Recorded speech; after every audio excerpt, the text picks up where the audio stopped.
For about 30 years, the American Mall was the closest thing this country had to a town square, at least since the actual town squares had no longer functioned as they used to.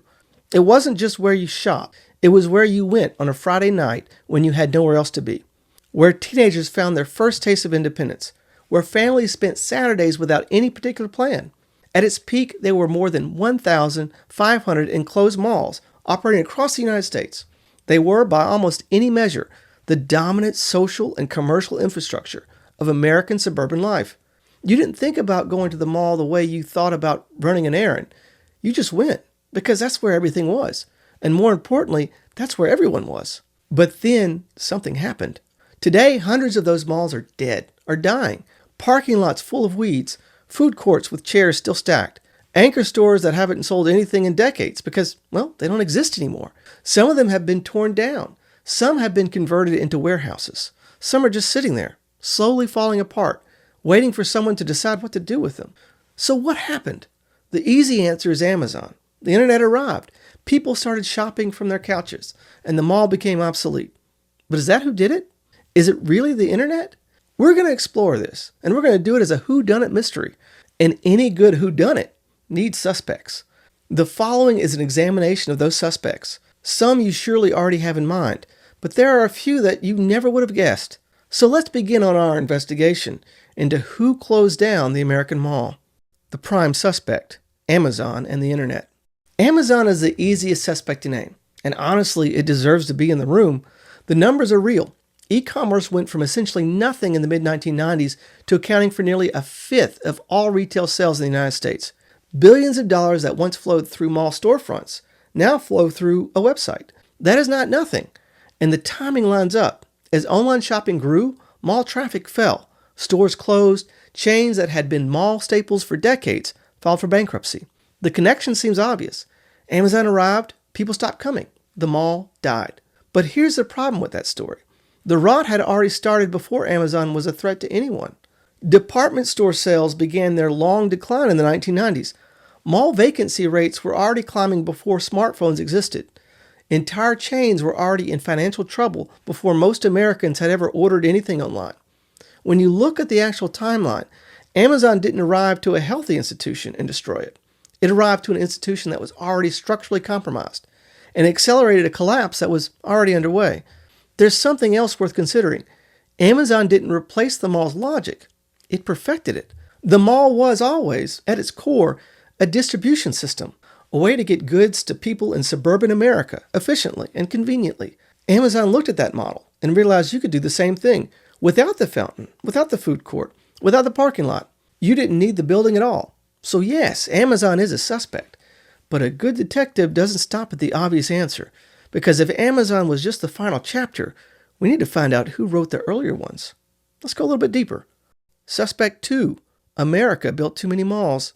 Before we get to the dramatic villains, the dramatic suspects, the corporate raiders, the hedge fund managers, the politicians, we need to talk about a problem that was baked in from the very beginning. A problem so fundamental that everything else that followed was almost inevitable. America built too many malls. This is not a matter of opinion. It is a matter of square footage. The United States has approximately 24 square feet of retail space for every single person in the country. The United Kingdom has 4.6 square feet per person. China has 2.8. America didn't just build more retail than any other country. It built more retail than every other comparable nation by a factor that is almost difficult to comprehend. What that means in practice is that the American retail system was fragile in a way that had nothing to do with the internet, nothing to do with private equity, nothing to do with changing consumer habits. It was fragile because there was simply too much of it. Too many malls chasing the same dollars. Too many stores selling the same things to the same people. The entire system was overextended before a single Amazon package was ever delivered. And here's what oversupply does in any market. It means there is no margin for error. It means that when demand shifts, even slightly, even temporarily, the weakest players don't just struggle, they collapse. Because there was never enough business to go around in the first place. The malls that survived were the ones that happened to be in the right location, serving the right customer. The ones that failed were often simply the ones that were one too many. So how did this happen? That question leads us to our next suspect. And this one is hiding in the last place most people would look, a piece of legislation. Suspect 3, the 1986 Tax Reform Act. This is the suspect nobody talks about. I mean, who wants to talk about taxes? In some ways, it is the most important one, though. To understand what happened in 1986, you have to understand what was happening in the years before it. In 1981, Congress passed the Economic Recovery Tax Act. It was designed to stimulate investment and grow the economy. One of the ways it did that was by making real estate an extraordinarily attractive tax shelter. Investors could pour money into commercial real estate developments, take losses from those investments, and use those losses to offset their other taxable income. In plain terms, building a mall was a way to reduce your tax bill, and it worked spectacularly. Money flooded into commercial real estate development throughout the early 1980s. Malls went up everywhere, not always because the community needed a mall, not always because the retail economics made sense, but because building one was financially rewarding, regardless of whether it succeeded as a business. This is the part that gets lost in the conventional story of mall decline. Many of these malls were never really retail businesses in the first place. They were financial instruments. They were a mechanism for generating tax benefits. The stores inside them were almost secondary to the real transaction happening on paper. Then came 1986. The Tax Reform Act of 1986 closed the loophole. It extended depreciation schedules for commercial real estate and, critically, blocked investors from using passive real estate losses to offset ordinary income. Overnight, the financial logic that had been driving mall construction for 5 years evaporated. The money stopped. The engine died. But here's the haunting part. The malls that were already in the pipeline kept getting built. The momentum was too great to stop immediately. So America spent the late 1980s finishing construction on malls whose financial rationale had already vanished. Buildings were completed. Stores opened. Shoppers came. And nobody talked about the fact that the machine funding all of it had already been switched off. Some analysts have argued that many of the malls that would eventually become dead malls were effectively bankrupt the day the 1986 Act was signed. It just took 30 years for the maintenance costs to finally exceed whatever remaining value was left. The collapse that looked sudden in the 2010s had actually been scheduled in 1986. It just moved slowly enough that nobody noticed until it was too late. That's not a market failure. That's a time bomb, and Congress lit the fuse. But legislation alone doesn't explain everything. Because while Washington was quietly pulling the financial rug out from under the mall, something else was happening inside the malls themselves. Something structural. Something that would prove just as devastating. The anchors were starting to wobble. Suspect 4. The anchor stores. To understand why the anchor stores matter, you have to understand what they actually were. Not just big stores at either end of a mall. They were the entire reason the mall worked.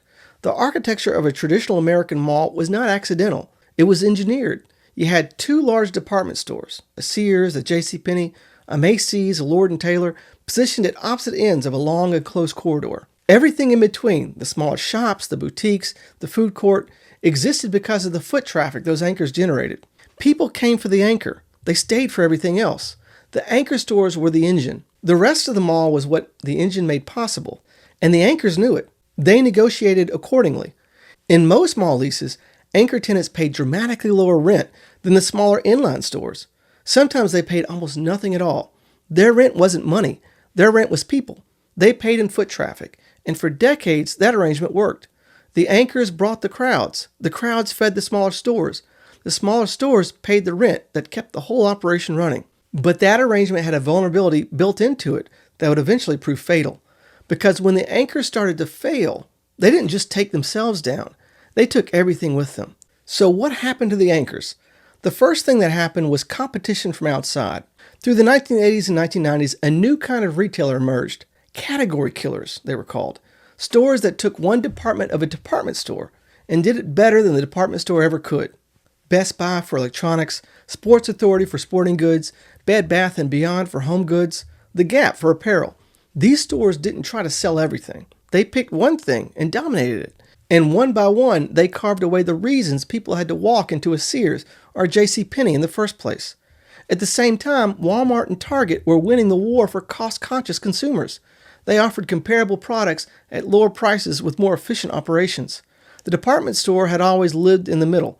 Decent selection, decent prices, convenient one-stop shopping. Now the middle was being attacked from every direction simultaneously. And then there was the problem the department stores created for themselves. As the big chains began acquiring each other throughout the 1990s and 2000s, something was lost that couldn't easily be recovered. Macy's absorbed Famous Barr, Filene's, Foley's, Hecht's, Kaufman's, Lord & Taylor, and Marshall Field's, among others. The theory was that scale would create efficiency. What it actually created was a single enormous national brand that replaced dozens of beloved regional ones. The local stores that people had grown up with, that carried specific meaning in specific communities, were gone. What replaced them was a Macy's that felt like it belonged nowhere in particular. Studies found that by the time this consolidation was complete, major department stores had a 40% merchandise overlap with each other. They had converged into sameness at exactly the moment they needed to be distinctive. But the competitive pressure and the strategic failures, as damaging as they were, still don't fully explain the speed and totality of what happened next, because there was another force at work inside the anchor stores, one that wasn't about competition or strategy at all, one that was considerably darker. We'll get to that shortly. First, let's talk about what a dead anchor actually does to a mall, because this is where the machinery of collapse becomes almost mechanical. Most mall leases contain something called a co-tenancy clause. It's a provision that gives smaller tenants the right to reduce their rent or break their leases entirely if certain conditions are met. Specifically, if a key anchor store closes, or if overall mall occupancy falls below a certain threshold. The smaller stores are legally entitled to walk away or pay less. It was a protection designed for tenants. It became an accelerant for collapse. Here's what that means in practice. An anchor closes, foot traffic drops, the co-tenancy clauses activate. Smaller tenants reduce their rent or leave. The landlord's revenue falls. Maintenance gets deferred. The mall starts to look tired and empty. More tenants leave. Vacancy rises further. The mall loses what retailers call critical mass, the minimum density of stores and people required to feel like a destination rather than a waiting room. And then it's over. Not slowly, quickly. What looks from the outside like a gradual decline is often, underneath the surface, a series of legal and contractual triggers firing in sequence. One anchor closes and sets off a chain reaction that the mall's own lease structure makes almost impossible to stop. Between 2017 and 2023, more than 50% of mall-based department store locations in the United States closed. The sector that had once accounted for nearly 15% of all American retail sales fell below 2%. Employment in department stores declined by more than 40% over 2 decades. Those are not the numbers of an industry that lost to competition. Those are the numbers of an industry that was coming apart at the seams. And for some of those stores, it wasn't just competition doing the damage. Someone had their hands on the seams and was pulling. Suspect 5, private equity. Everything we've talked about so far has been, in some sense, a market story. Too much supply, bad legislation, competition from new formats, strategic failures. These are forces that can be understood as the natural consequences of a changing economy. Nobody sat in a room and decided to kill them all. This suspect, however, is different. Private equity's involvement in American retail is one of the most consequential and least discussed chapters in the story of mall decline, if not the larger American economy. And to understand it, you need to understand how a leveraged buyout works, because it is not complicated. It's just predatory. Here's the model. A private equity firm identifies a company, a retailer in this case, that owns valuable assets, real estate, brand names, pension funds, intellectual property. The firm borrows enormous amounts of money to buy the company. But here's the critical detail. They load that debt onto the company itself, not onto the firm doing the buying. The company now owes the money used to purchase it. The private equity firm controls the asset while carrying almost none of the financial risk. They then sell off the valuable pieces, collect fees throughout the process, and then exit. What happens to the company after they leave is functionally not their problem. In retail, this process was applied repeatedly and with devastating effect. Of 104 major retailers that had gone through a private equity acquisition at some point since 2002, roughly 1/3 had filed for Chapter 11 bankruptcy, at least once. 1/3. These were not isolated incidents. This was a pattern. And no case illustrates the pattern more starkly than Sears. Sears was not just a store. For most of the 20th century, Sears was an American institution. It was where families bought appliances and tools, and clothing and tires. It was where you ordered things from a catalog before there was an internet. At its peak, Sears was the largest retailer in the United States. Its name on a mall was a signal. This place is legitimate. This place matters. This place is going to be here for a long time. In 2005, a hedge fund manager named Eddie Lambert engineered a merger between Sears and Kmart using the classic leveraged buyout structure. He financed the purchase by loading both companies with debt while using little of his own capital. and then extraction began. Lampert sold off Sears' most valuable assets. The Land's End clothing brand, sold. The Craftsman tool brand, sold. A cluster of Sears store properties was sold to a real estate company that Lampert himself chaired. The company was, in effect, selling its own organs. Inside the business, Lampert broke Sears into roughly 36 separate internal units, each with its own management team and board, explicitly designed to compete against each other. The theory apparently was that internal competition would drive efficiency. What it actually drove was chaos. Departments stopped cooperating. Resources were hoarded. The stores deteriorated. Customers noticed and left, or never came back.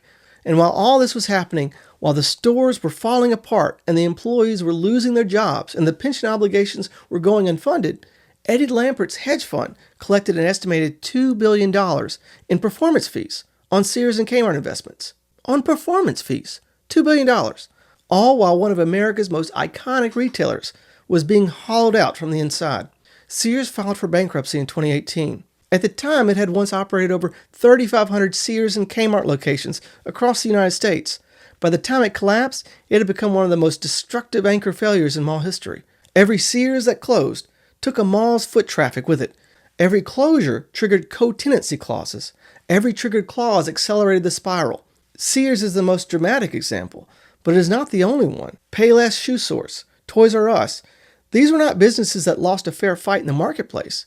These were businesses that were acquired, loaded with debt they did not create, stripped of assets they had spent decades building, and then left to fail. The leveraged buyout did not just kill these companies. It killed the malls that depended on them. But even private equity, as destructive as it was operating on a customer base that was already eroding, because the people the mall was built for, the people it had always depended on, were quietly disappearing. Suspect 6. The death of the middle class. The American mall was not built for the wealthy. It was not built for the poor. It was built for the middle class. Specifically, it was built for an expanding middle class, a post-war phenomenon that seemed, for several decades, like a permanent feature of American life.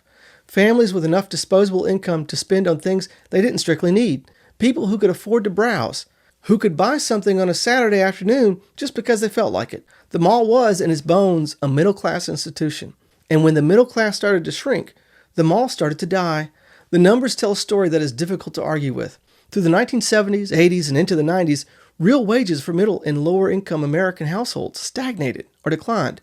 The costs of housing, healthcare, and education rose steadily, while the purchasing power of the average American paycheck did not keep pace. The economic expansion of those decades was real, but it was not evenly distributed. The people at the top did extraordinarily well. The people in the middle did okay, until they didn't.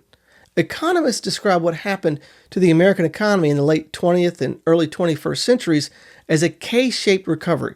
When you draw it out, the top line of the K goes up. That's the wealthy, whose assets and incomes grow substantially. The bottom line of the K goes down. That's everyone else, whose real economic position weakened even as the overall economy grew. The middle, which had once been the dominant economic force in American life, was being pulled apart in two directions simultaneously. For the mall, this played out in a very specific and visible way. The malls that served wealthy customers, the so-called Class A malls, the luxury destinations, the high-end retail corridors, did not decline.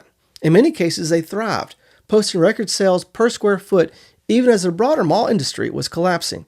The Simon Property Group's top-tier properties, the American Dream Complex, the high-end urban retail destinations, these were fine. These were better than fine. It was the Class B and Class C malls, the ones that had been built in the 1970s and 80s to serve the suburban middle class, that were dying. And they were dying precisely because the customer they were built for was no longer in the financial position to sustain them.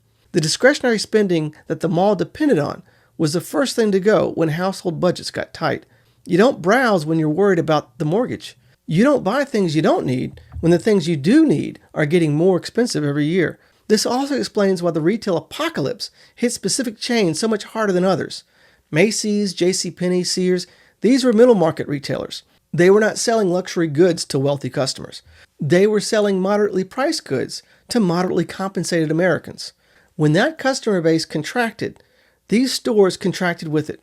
Meanwhile, at the discount end of the market, Walmart and Target and TJ Maxx were doing fine, because they were serving the Americans who had slid down the K. And at the luxury end, The high-end retailers were doing fine too, because the Americans at the top of the K had never been wealthier.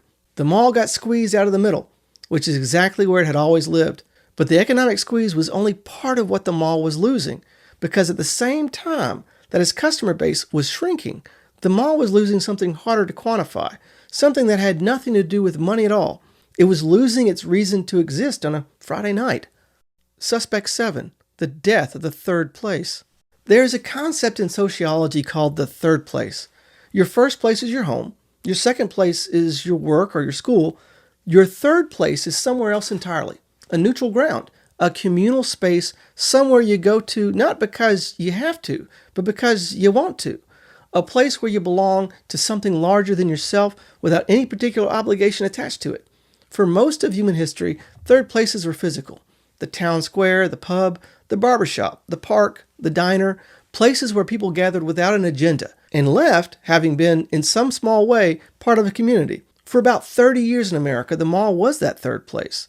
This is the part of the mall story that gets undervalued in purely economic analyses. Yes, the mall sold things, but it also did something that had nothing to do with commerce. It gave people somewhere to be.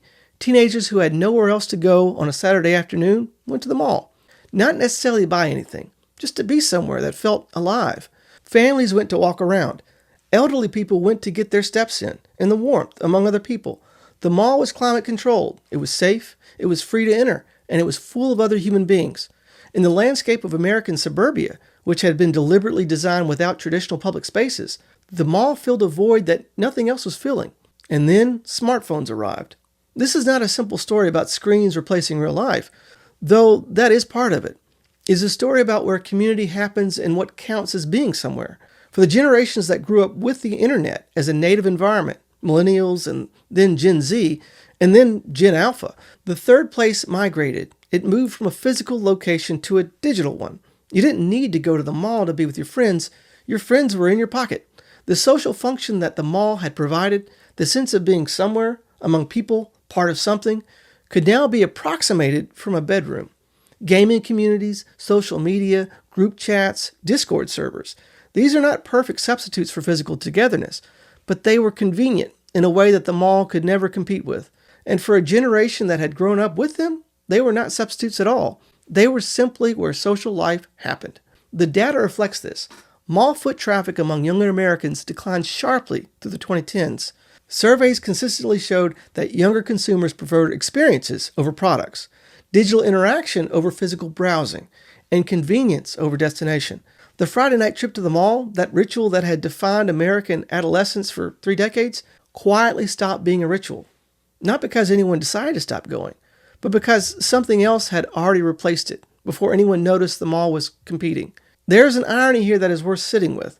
The mall had been, in many ways, a substitute for the authentic public spaces that American suburban planning had never built. It was a manufactured town square, a corporate approximation of community. And it worked, for a while, because nothing better existed. The moment something more convenient came along, even something as imperfect and disembodied as a social media feed, the manufactured quality of the mall's community became visible in a way it hadn't been before. And so the last pillar fell. The mall had lost its financial engine in 1986. It had been overbuilt from the beginning. Its anchors had been carved apart by competition and looted by private equity. Its core customer was getting poorer, and now it was losing the one thing that had kept people coming, even when the shopping itself became less compelling. It was losing the crowd, which brings us to the final suspect, the one everyone named first, the one we said we'd come back to. The verdict. So, was it Amazon? Yes and no. Amazon is real. E-commerce is real. The shift of retail spending from physical stores to digital platforms is one of the most significant economic transformations of the last 30 years, and it would be dishonest to minimize it. When people stopped needing to go somewhere to buy something, the mall lost a fundamental part of its purpose. That is true, but here is what the evidence actually shows. By the time Amazon became a genuine threat to brick-and-mortar retail, somewhere around the mid-2000s, the mall was already compromised. The financial engine had been switched off in 1986. The oversupply had been baked in for decades. The anchors were already weakening. The middle class was already shrinking. The social role was already eroding. Amazon did not arrive to a healthy institution and destroy it. It arrived to a patient that was already in serious condition and removed the last reason to hope for recovery. Amazon is the most visible suspect because it was the last one, and the last blow always gets the most attention.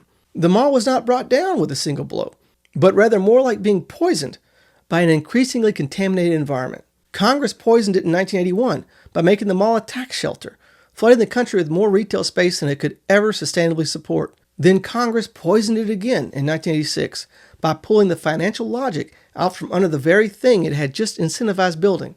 The overbuilding was not an accident of the market. It was a consequence of legislation. The private equity firms poisoned it by treating its most iconic institutions, Sears, Toys R Us, Payless, not as businesses to be run, but as assets to be extracted. They loaded these companies with debt, sold their most valuable pieces, collected their fees, and walked away. The stores deteriorated, the anchors died, and the malls that depended on those anchors had no mechanism to survive the loss. The broader economy poisoned it by hauling out the middle class that the mall had been built to serve. And the customer didn't abandon the mall out of preference. In many cases, the customer simply ran out of money to spend there. When discretionary income shrinks, discretionary spending is the first thing to go. The mall was, almost by definition, discretionary. The smartphone poisoned it by giving the mall social function somewhere else to live. The crowd that had sustained the mall, not just as shoppers, but as a presence, as an atmosphere, as the thing that made the mall feel like somewhere worth being, dispersed into digital spaces and never fully came back. And the mall's own architecture poisoned it. A structure designed around anchors, sustained by foot traffic, held together by co-tenancy clauses that turned every anchor closure into a contractual cascade. This was a system with no resilience. It was engineered for a specific set of conditions. When those conditions changed, it had no way to adapt. So all of them, they all did it. And here's the final irony. The thing that Amazon built to replace them all, the vast, efficient, ruthlessly optimized distribution network that delivers goods to suburban America without requiring anyone to go anywhere, is, in the most literal sense, moving into the mall's corpse. Across the country, dead malls are being purchased and converted into Amazon last-mile distribution centers. The parking lots that once held the cars of Saturday afternoon shoppers are now holding delivery vans that bring packages to their front doors. The American mall tried to be a town square. It tried to be a community. It tried to be a place that mattered for reasons beyond commerce.